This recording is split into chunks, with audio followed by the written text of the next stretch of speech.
So we start with Mr. Hardjita from PT Adikarya. I always take note about Mr. Hardjita here. He's actually my travel companion. We've been around the world to attend some, no, not some, many by Hardjita, yeah. So many seminars and exhibition. Pak Hardjita, Assalamualaikum, are you there? Waalaikumsalam, Mr. Krishna. Thank you. Ya, saya perkenalkan dulu Bapak kepada audiens kepada yang belum kenal. Kalau saya sudah terlalu kenal dengan Bapak.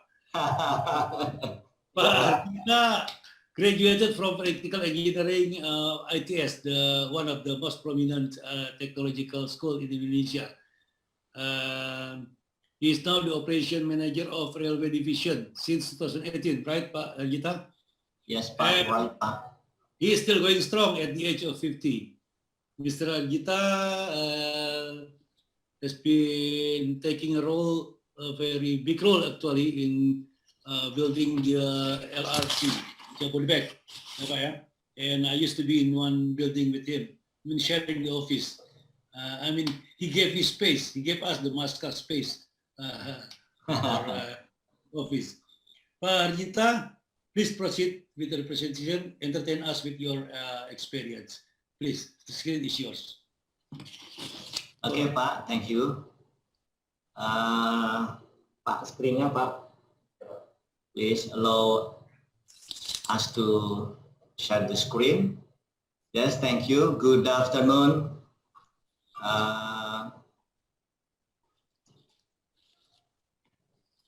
Selamat siang, good afternoon, gentlemen. Thank you for the time to give me time. My name is Hardjita. I am head of division for railway system in Adikarya Railway Department. I am here on behalf of Pak Kunjung Setiabrata, Adikarya directors who cannot attend today. We at Adikarya normally focus on civil work, infrastructure when sharing progress during seminar with the public, but now I will try to share with all of our progress and strategy toward a fully automated system, which is the LRT Jabodetabek. Next.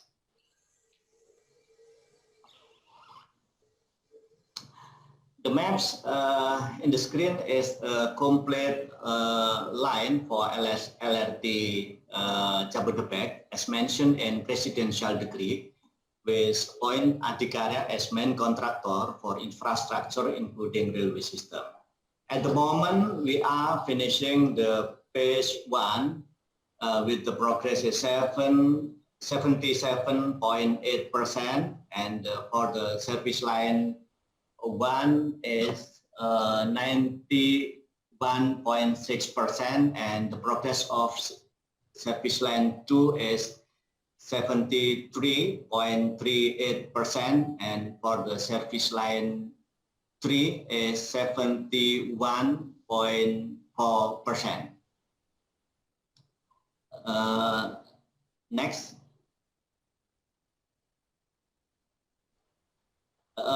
We are currently focused on the testing and commissioning for the railway system on the line 1 to demonstrate readiness in manual mode, which will explain later.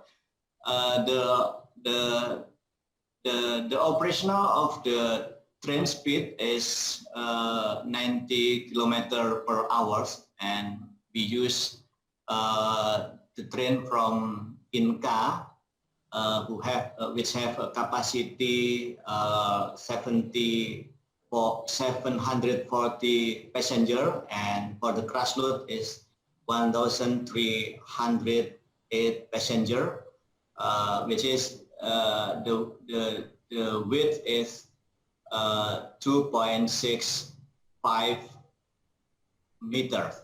Besides this characteristic, it is very important for us to have all rolling stock parameters with a proper value to make easy integration and interface with our infrastructure system. So this is the train's capacity. The next.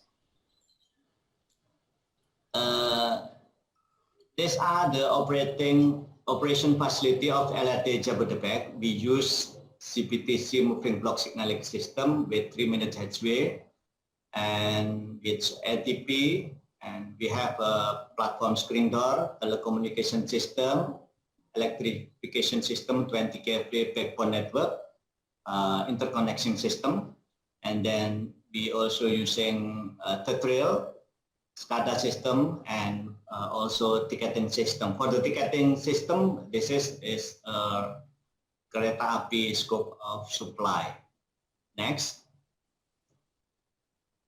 We can see in this slide, we have built 17 stations in the service line 1. We have Taman Mini Station, Kampung Rambutan Station, Ciracas Station, Cibubur Station.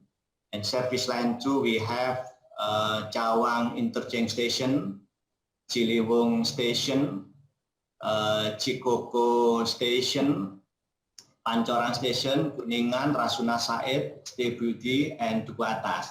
And in the service line 3, we have Jati Bening Baru, Cikunir 1, Cikunir 2, Bekasi Barat, Bekasi Timur. And also we have integrated station, the interchange station with high-speed rail Jakarta-Bandung, which will be built by KCIC. Next.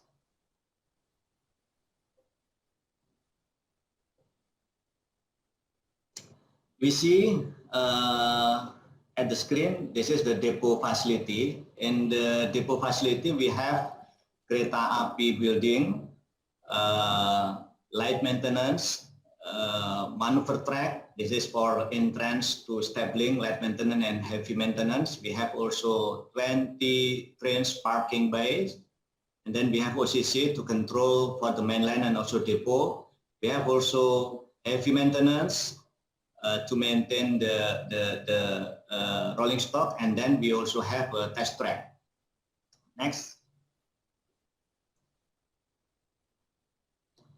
The infrastructure itself consists of mainly of the elevated U-shaped viaduct that we have 3 types. Typically, most of the main line. For the long span, when the obstacles are in the way, in the flyover, river, and crossing, we have a long span bridge. We have also the longest long span in Indonesia. We have in the Kuningan long span 115 meters. This is the longest in Indonesia.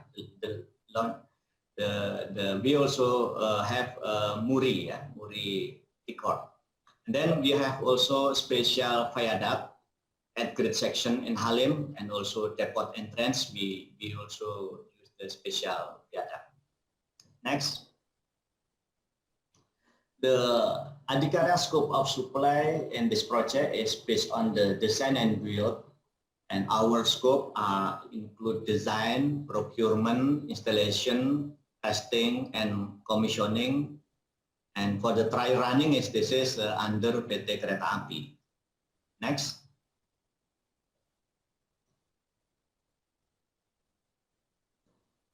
Please, next slide. The LRT Jabodetabek is the first of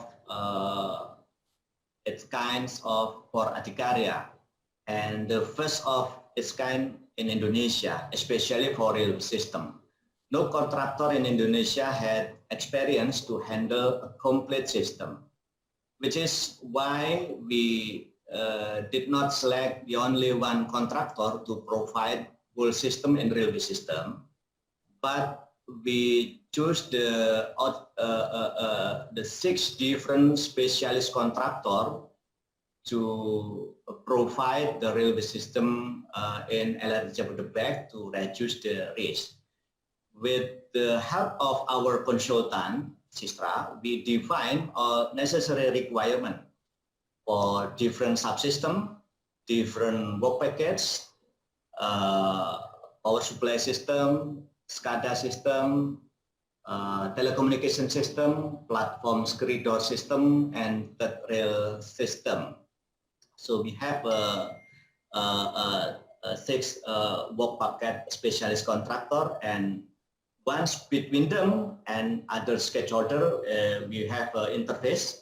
The main challenges of this project has to be integrated with all Adikarya infrastructure and system with PT Kereta Api Indonesia. Scope of supply, Kereta Api have a scope of supply, rolling stock, depot equipment, ticketing system, and operating and maintenance system. This is the challenges. The next, the first level of challenging, the first level of integration is level 2 integration between two contractors of Adikarya railway system. For example, in the power supply and signaling or SCADA and telecom system. For signaling and platform screen door, for example, when the train enters at the station, the signaling will give a safety command to the PSD to open all platform doors. So all interface requirements were initiated by Adikarya at the tender stage during detailed design and until now, and have been followed through the life cycle of the project until the testing and commissioning stage. The next. The second level of interface is level 3. Yeah, level 3. This interface level 3 is the interface between railway system and others Adikarya scope of supply, such as railway system and viaduct, railway system and station, railway system and depot, track work, and etc. For example, you can imagine the between the rail system and track work system. Yeah, this interface is crucial because the right position of the third rail will ensure the right energization of the train. If the interface is not managed very well, the rolling stock shoe collector would create arch, yeah, and maybe will be create the fires. So we maintain the interface. The next, the last interface of interface is level 4. This is the most crucial. It is the integration of all Adikarya scope of supply with PT Kereta Api scope of supply. A few examples are a rolling stock parameter with the infrastructure, viaduct, track, station, and with the system also.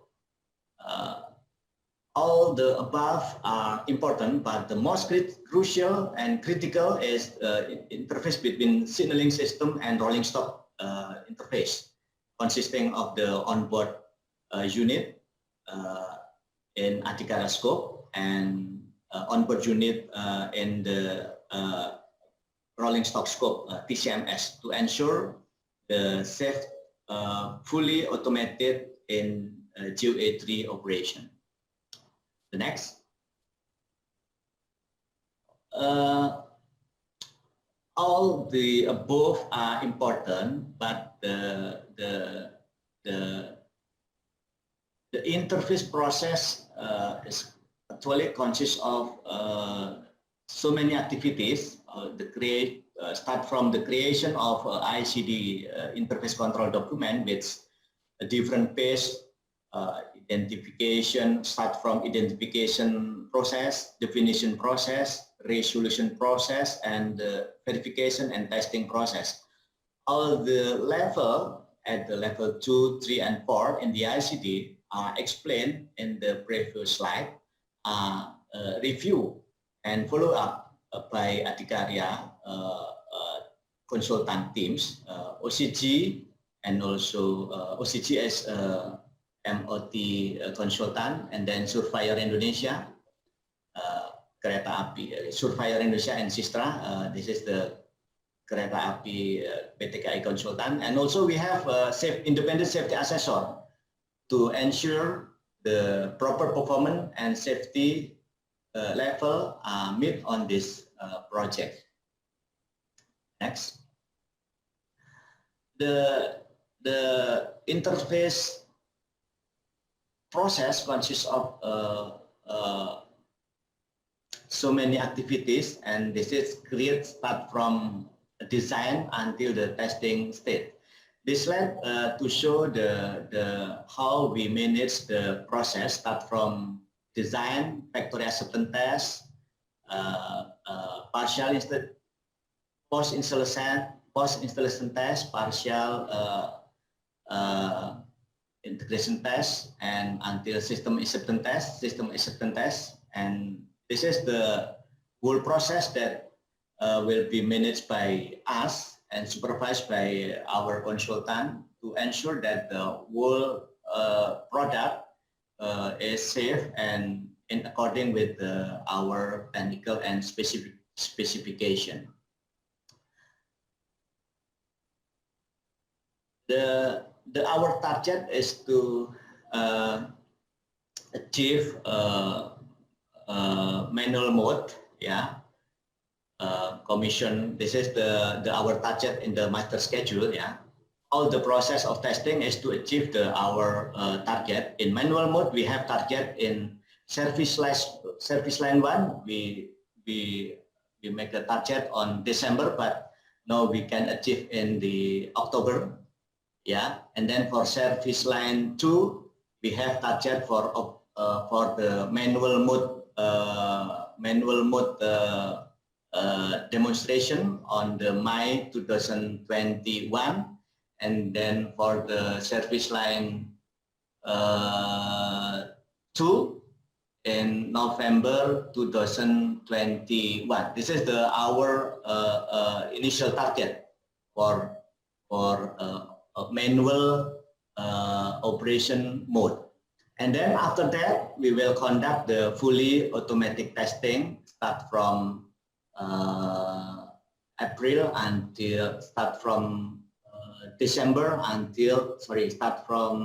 August until March 2022.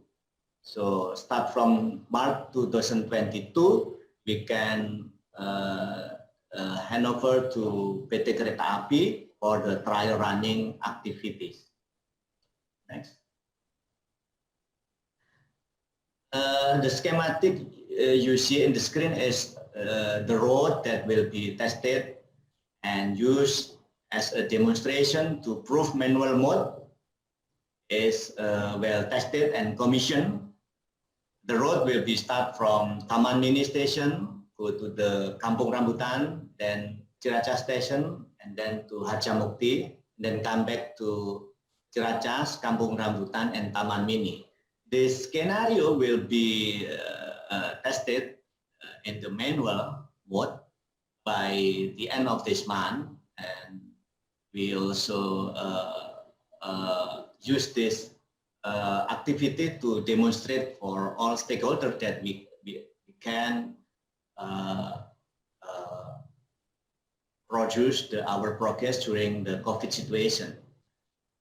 Next.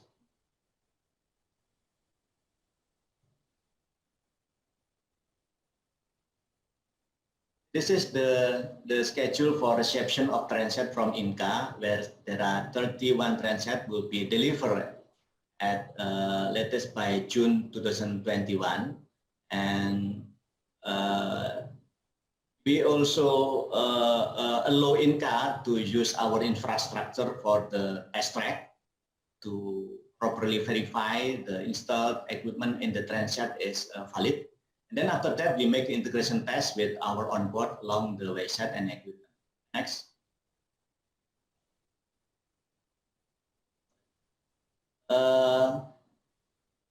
Adhikarya and Inka have come up with the track management system to allocate different track sections. You got 3 minutes left. Yeah, Pak. Yes, okay. Pak. Different track section. This is to allow Inka and us to manage the how we can manage the rolling stock in the track. Next. Yes, in the slide you can see the current situation during our line in service line 1. This is the testing activity. We have a POCC. This is already commissioned. And then in the Taman Mini station, we also see, and then in the Long Spanjor, and then we can see the platform gap in the right slide. Next. And this is the last photograph. We see the Y-side viaduct rolling stock integration to see the envelope test, and then this is also there are integration between station area, platform screedon, and rolling stock with related with the envelope also.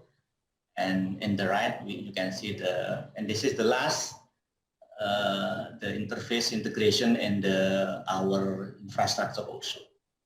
Okay, this is the most important for us to see the next part. Next, the last one. This is the most important this is the ultimate the DIMEC test that will be conducted in our LRT. We will conduct the integrity test to check the integrity of 6 car, to check also the signaling propulsion system, to check the signaling door, and all the functional tests will be conducted by us using signaling system, because all of the train in the wayset will be driven by system and nobody will drive the train. I think all of our slide already present, Pak Krishna. Okay. Thank you, Pak Krishna. Thank you, Pak Hardjita. It's very entertaining presentations.